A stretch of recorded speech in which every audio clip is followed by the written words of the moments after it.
తెలంగాణ సచివాలయం పైన భారీ కుట్ర జరుగుతుందా? తెలంగాణ వ్యాప్తంగా మీరు చూస్తున్నారు కదా, ఒక్క పెచ్చు ఊడిపోయినందుకు ఈరోజు చేస్తున్న రాజకీయాన్ని చూస్తున్నారు కదా, సోషల్ మీడియా వేదికగా చేసిన రచ్చను చూస్తున్నారు కదా.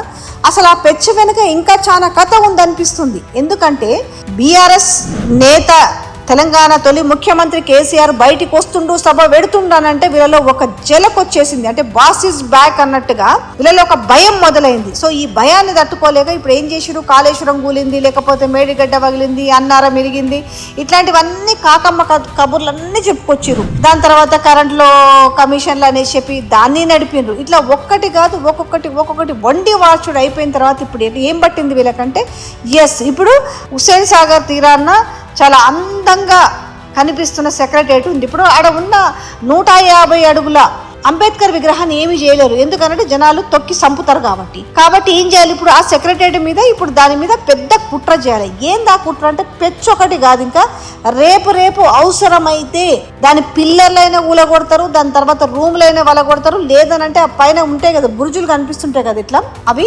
మనకు ఆ పాత కట్టడాలకు సిమిలర్ గా పోలి. ఇంతకుముందు బండి సంజయ్ కూడా అన్నాడు, మేము మా అధికారం వస్తే వాటిని గులగొడతాం చూడ బుర్జుల్లాగా ఉన్నాయని అన్నాడు. అంటే ఇప్పుడు ఈ బీజేపీ కోసము వాళ్ళని సంతృప్తి పరచడానికి కోసం దీన్ని మొత్తం డెమాలిష్ చేయాలనుకుంటున్నాడా అంటే ఇది కూడా మొత్తము సో నాసిరకమైన కట్టడము, మేము అందుకే దీన్ని ఇది చేస్తున్నామని చెప్పాలనుకుంటున్నారా? తెలంగాణ ప్రజలు ఒకటి గమనించాలి, ఏంటి అని అంటే నిజంగానే అది నాసిరకమైన కట్టడం అయితే వాళ్ళు దాన్ని కట్టిన వాళ్ళైతే ఇన్నే ఊరుగా దేశం వదిలి పారిపోలేదు, లేదనంటే వాళ్ళు జనాభా లెక్కలు లేకుండా పోలేదు. కాబట్టి దాని విషయంలో ఏదైనా జరిగితే వాళ్ళకు నోటీసులు ఇచ్చే అధికారం మీకుంది, ఎందుకంటే ప్రభుత్వం మీదే ఉంది కాబట్టి. సో ఏందనంటే ఇప్పుడు స్థానిక సంస్థల ఎలక్షన్స్ వస్తున్నాయి, సో దీన్ని డైవర్ట్ చేయాలి. ఇప్పుడు రైతు భరోసా ఇస్తామన్నారు, అది లేదు, దాన్ని డైవర్ట్ చేయాలి. 6 గ్యారంటీ స్కీములు ఎక్కడని ప్రశ్నిస్తున్నారు. ఆల్రెడీ నల్గొండలో చదువుకునే పిల్లలు ఎవరికి ప్రియాంక గాంధీకి లేఖలు పోస్ట్ కార్డు ద్వారా లేఖలు రాస్తారు, మా స్కూటీలు ఎక్కడని అడుగుతున్నారు. ఇక అలాగే పెళ్ళైన వాళ్ళకి 2 తులం బంగారం అని చెప్పిండు, అది దిక్కు లేదు. సో ఈ నేపథ్యంలో ఏం చేయాలో మళ్ళీ ఇప్పుడు కేసీఆర్ బయటకు వస్తే నిజాలు బయటకు వస్తాయి కాబట్టి సో మనము దీన్ని ఇప్పుడు పెద్ద కుట్ర రాజకీయం చెయ్యాలి.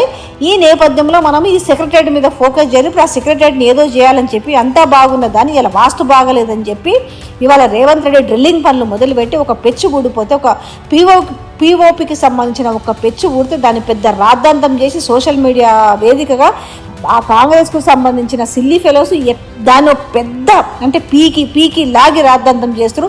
కానీ ఈ విషయం మీద ఒక పెచ్చుతో ఆగదు. ఇవాళ సోషల్ మీడియా వేదికగా రేవంత్ రెడ్డి చేపిస్తున్న ఈ నాసిరకమైతే పనులు ఏమున్నాయి, దాని వెనుక చాలా కుట్ర దాగి ఉంది.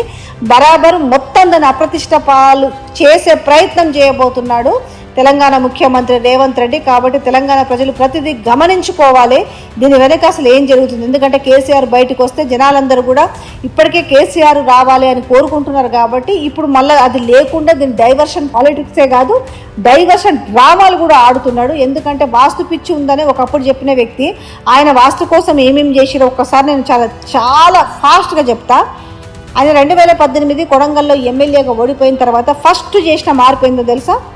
ఫస్ట్ చేసిన మార్పు ఆయన ఇంటికి మెయిన్ గేట్ ఏదైతే ఉందో అటువైపు ఉంటే అది అపశకురం అని చెప్పి దాన్ని ఊడగొట్టి ఇటువైపు గేట్ పెట్టించుకున్నాడు. దాని తర్వాత ఆయన చేతికి 2018 ఓడిపోయిన తర్వాత ఎమ్మెల్యేగా ఆయన చేతికి ఒక వెండిది కడియం బ్రాస్లెట్ లాంటిది కనిపిస్తుంది. మీరు ఎప్పుడైనా కొన్ని ప్రెస్ మీట్లలో గమనించండి. అది ఏంటి అనంటే అది కూడా సేమ్ ఏంది, జాతకం, వాస్తు జాతకం ఇది జరిగింది. దాని తర్వాత పిసిసి ప్రెసిడెంట్ అయిన తర్వాత గాంధీ భవన్లో మూసి ఉన్న గేట్ని తెరిపించి వాస్తు ప్రకారం అక్కడి నుంచే రావాలని చెప్పి, దాని తర్వాత అక్కడ బాత్రూమ్లు కూడా వాస్తులో లేవని చెప్పి బాత్రూమ్లు కూలగొట్టి కొత్త బాత్రూమ్లు కట్టించి ప్లేస్ మార్చి బాత్రూమ్లు కట్టించిన వైనం కావచ్చు. సో ఇవన్నీ కూడా చూసుకుంటే ఇప్పుడు వచ్చి బాహుబలి గేట్ను కూడా మూసేసి ఇంకో గేట్లు తెరవడం కావచ్చు. దీన్ని బట్టి చూస్తే వాస్తు పిచ్చి అసలు ఎవరికి ఉందనేది స్పష్టంగా అర్థమవుతుంది. అంతేకాదు వీళ్ళు చేసిన అబద్ధ ప్రచారంలో భాగంగా ప్రగతి భవన్లో కూడా ఆ రోజు అదొక పెద్ద విలాసవంతమైన భవనము, రాజ్మహల్ లాగా ఉంటుంది, బంగారు కుర్చీలు ఉన్నాయి, వెండి అవి ఉన్నాయి, తొక్క తోడంగా డైమండ్స్ అన్నీ ఉన్నాయి, బుల్లెట్ ప్రూఫ్ బాత్రూమ్ ఉందని ఇన్ని కథలు చెప్పారు కదా. మరి ఇలా గదే ప్రగతి భవన్లో గదే ఇలా ప్రజాభవన్ అని చెప్పు, దాంట్లో డిప్యూటీ సీఎం బట్టి విక్రమార్క ఉన్నాడు కదా, మరి ఎందుకు అవన్నీ బయటికి పెట్టలే? ఇంకా చూడు కేసీఆర్ ఇంత అట్టహాసంగా బతికిండు, ఇంత విలాసవంతంగా బతికిందని ఎందుకు వీడియో తీసి బయట పెట్టలేదు? రెండోది ఇంకొకటి, ఆయన ఏం చేస్తున్నాడు, ఆయన ప్రగతి భవన్లో ఉండడు, ప్రజాభవన్లో సీఎం, అది అధికారిక నివాసం ముఖ్యమంత్రికి. కానీ ఆయన ప్యాలెస్లో ఆయన ఇంట్లో ఉంటాడు. కానీ ఇప్పుడు సమావేశాలు ఏమైనా కూడా ఎక్కడ నిర్వహిస్తున్నాడు? అయితే లావాదేవీలకు సంబంధించినవి ఇంట్లో నిర్వహిస్తున్నాడు.